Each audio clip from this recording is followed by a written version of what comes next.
explique Einstein, c'est cette petite différence de masse qui libère de l'énergie.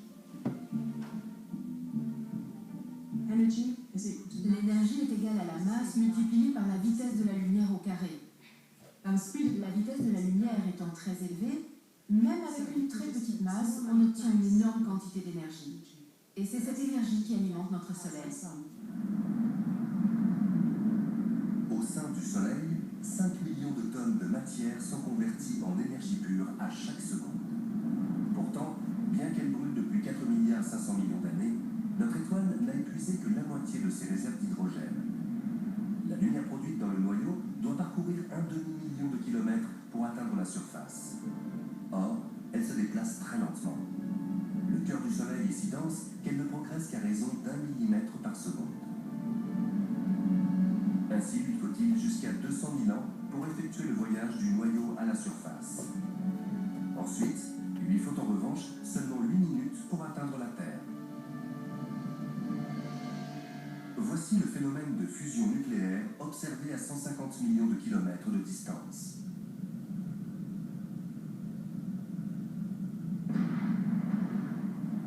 Et le même phénomène vu de près.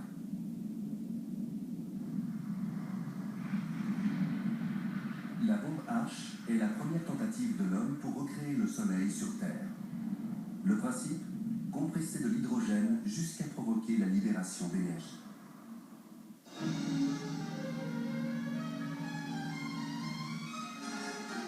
Hier, outil de destruction, la fusion nucléaire contrôlée pourrait permettre de résoudre les problèmes énergétiques mondiaux.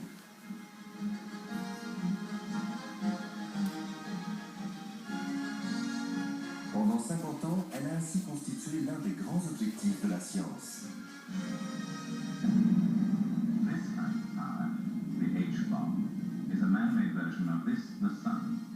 In 1958, Britain announced that she could produce this power in the laboratory in a machine called Zeta. There is a real prospect of unlimited energy from controlled thermonuclear fusion. Mais la tâche s'est révélée plus difficile que prévu. Aujourd'hui, près de 50 ans plus tard, dans les mêmes laboratoires d'Oxfordshire, les scientifiques sont parvenus à créer leur propre étoile sur Terre.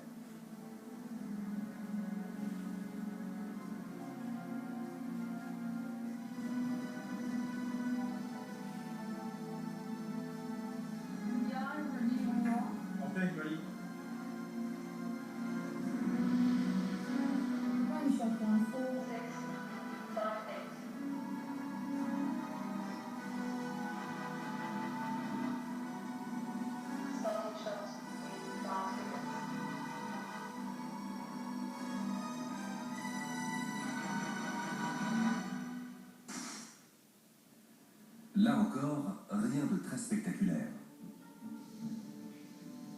Mais en ralentissant l'image 300 fois, on découvre la manière dont le plasma gazeux est comprimé et chauffé pour créer les conditions les plus extrêmes du système solaire.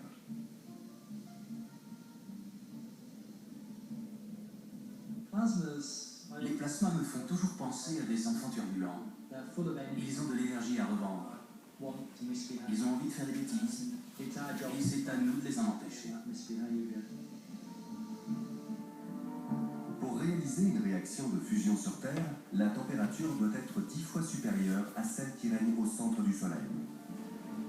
En bombardant le plasma avec un faisceau de neutrons rapides, on parvient à porter les particules à plus de 100 millions de degrés. La libération d'énergie peut alors se produire.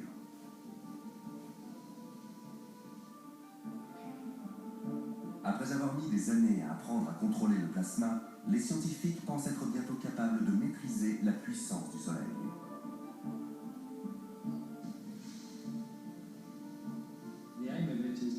L'objectif, c'est d'être capable de produire une énergie bon marché, propre et inépuisable pour les générations futures. Ceci n'est qu'un petit réacteur expérimental.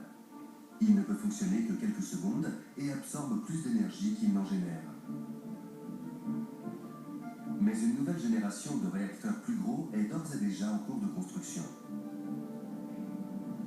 Lorsqu'ils seront opérationnels, ces réacteurs produiront 10 fois plus d'énergie qu'ils n'en consommeront. Ce seront les étoiles de la Terre. Des centrales électriques qui n'épuiseront pas les ressources naturelles et produiront peu de déchets. Cette perspective a de quoi faire rêver. Mais recréer le soleil n'est pas simple, et il pourrait bien s'écouler encore 50 ans avant que la centrale électrique de fusion ne devienne réalité.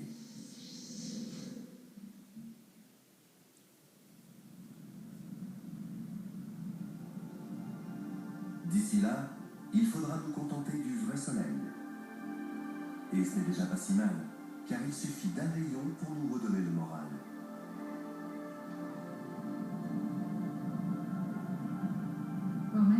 On pense souvent que c'est la chaleur du soleil qui nous procure une sensation de bien-être. Et bien sûr, c'est vrai. Mais les recherches ont montré que ce qui compte, ce n'est pas vraiment la chaleur, mais la lumière. La lumière du soleil régule notre cycle journalier. Elle rythme nos heures de lever et de coucher.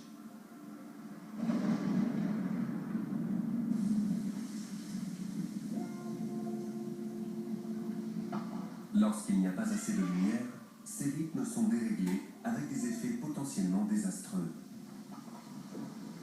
C'est un fait clinique. Les dépressions sont plus fréquentes en hiver en raison du manque de lumière. C'est ce qu'on appelle les troubles affectifs saisonniers ou dépression saisonnière. La dépression saisonnière est une forme de dépression qui commence en automne ou au début de l'hiver. En général, elle disparaît totalement au printemps ou au début de l'été. Pendant les mois d'hiver, certaines personnes se sentent malheureuses, déprimées, moroses.